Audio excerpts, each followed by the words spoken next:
Kathopanishad is a lovely text because, as you will see, it's a conversation between Lord Yama, the Lord of Death, and 11-year-old boy Nachiketa, right? So we will see how does Nachiketa land up and how does he initiate a conversation. This is all part of the story that I will see. But one thing is really important, and that is the topic. And this is something that interests all of us, our relationship with death. Who is comfortable thinking or even talking about death? Is it something which is a conversation topic when you go out for dinners, when you go for coffee, when you go for whatever, right? And death is definitely not the topic that is a common topic. And what is interesting is that whole life we have to deal with death, right? So I remember when I was 11 years old, or a little younger than that, the first time I actually learned that okay, there is death, and now whoever, all the people that I loved, one day they will leave this earth, and I will never see them again. And that night I couldn't sleep when I discovered that all the people who surrounded me and people who loved me and who nurtured me and they looked after me and they were so important for me, one day they are not going to be on this earth, and I'll never see them again in the same form. And one person who that, I really loved my father very much, and I could not imagine being on this earth without him. So, at one point or the other, these kind of feelings of, dealing with death of people who we love very much or our own end. So there is a question that Mahabharat is something that we are teaching, and I love teaching Mahabharat because it's not about telling story about some other people. It's about through those characters looking into our lives and looking at human nature and looking at how we behave, and how difficult it is to do the right thing for different reasons for different people, right? So that is complexity of human interaction. So that's what we bring out and we love it. And within this Mahabharata there is one story, and the story is about Yudhishthir, right? And there was some this Gandharva, and they were in the forest for 12 years.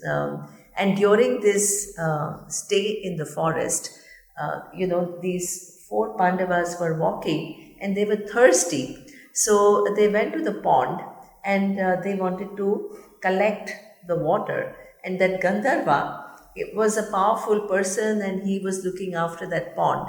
So as the first person who went was, I think, Nakul or Sahadev, and he tried to take water from the pond. And this Gandharva said, "You can't take this water from this pond until you answer my questions." And Nakul, and they all thought that they were princes of Hastinapura, they were invincible. Who is this person to question them? So he came from a little arrogance, and he just ignored him, and he said, like, who are you? And don't you know who we are? We are princes of Hastinapura. We are not just normal people. And he defied him, and he took the water. And as soon as he took the water, he collapsed. He collapsed because this Gandharva is coming from a higher realm. He has a more power. So they all waited for Nakul or Sahadev to come back, and he did come back. So now the other brother goes, and the other brother also doesn't take this Gandharva seriously. So he also tries to just take the water, and Gandharva makes him go in coma, or he just falls down. then the third and the fourth. So all four of them don't show up. Then Yudhishthir is wondering how come, it's such a simple thing that they are all waiting and the water body is not too far and they've gone to fetch water, which is something so simple, and nobody comes back. So finally, he himself goes to the pond, and this Gandharva again challenges him, says that this area is mine, and you cannot take the water until you answer some of my questions. And Yudhishthir is not arrogant. Yudhishthir's response is completely different. Yudhishthir says, if you are in charge, or you are the person who is looking after this pond, and if I need water from here, I have to follow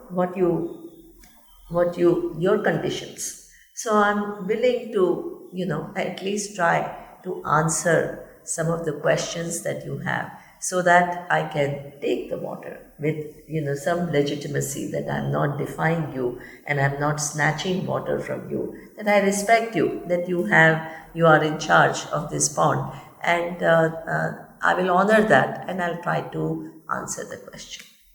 And one of the questions that this Gandharva asks Yudhishthir is, what is the greatest wonder in this world? And Yudhishthir answers by saying that all of us know that our life is going to end, but all of us live as though we will never cease to exist. Even with reference to ourselves, you kind of assume that you are going to be here forever. This is why there is such a, some people who came to my previous retreat, they are all engineers and all scientific background, and what they were saying is, right now in the US, so much money is put in research. And what is the purpose of this research? Increase human longevity. So what he was telling me is that the research is so advanced that they have enough technology where it is not long before human beings will be able to live for 250 years. That research is in offing. There is a lot of, and they will use technology, they will use artificial intelligence, they will use genetic modification, they'll use many, many different things to make sure that human lifespan almost doubles. And what does that show? Our love to live. Right? That we want to live, but when we want to live, there is one condition. And what is that condition? You want to live happily, right? Nobody wants to live long and then go on suffering and multiplying their suffering, right? That's not what we have in mind. So this is our relationship, that you want to live. Nobody is comfortable, not only with others going, not even your going, provided you can live a happy, healthy life, right? Nobody wants to live longer and suffer more. Nobody is interested in that. So if you see what an important goal it is for us to live, and to live with a certain perspective where we can be happy, and also every conclusion that we have about I am, which is I am limited, I am a mortal, which then makes you increase the lifespan, right? Spend so much money, millions of dollars to increase the lifespan. Suppose there is a teaching which makes you see that you are immortal. Your nature is immortal, which is what you want. if you discover, look at this, that you are immortal, Atma never dies and is never born. This chase for keeping the body alive for 100 more years.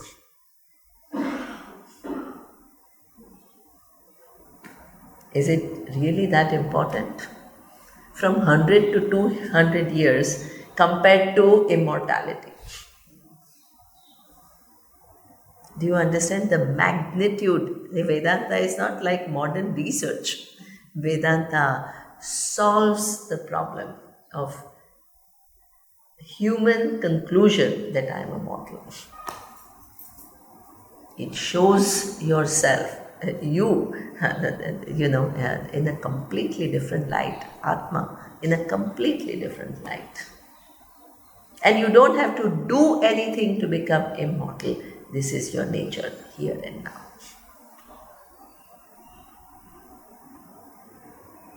So, this is the magnitude of teaching, this is the level of teaching, and none of this comes as, don't think that you're going to sit here and, go through some esoteric ideas and concepts and no.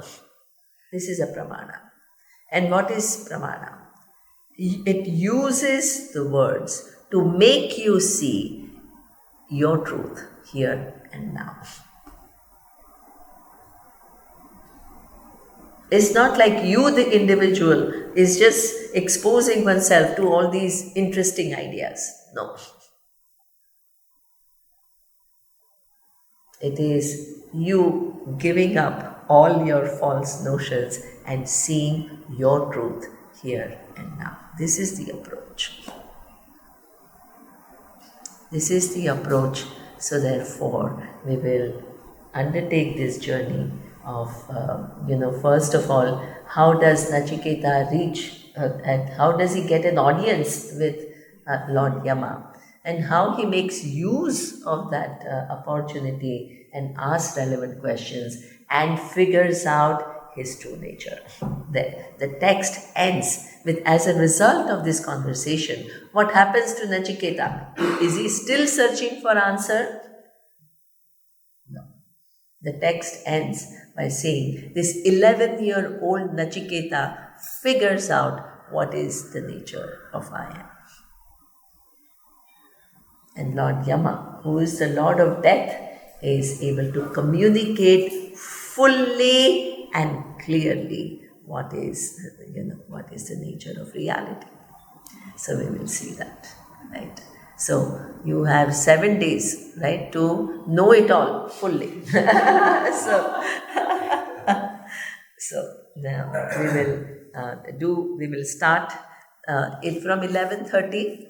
The class will start and I will start with the text. So just Om Purnamadav Purnamidam Purnat Purnamudachyate Purnasya Purnamadaya Purnameva Vashishyate. Om Shanti Shanti Shanti. Om Shri Guru Pyo Namaha. Harihi Om.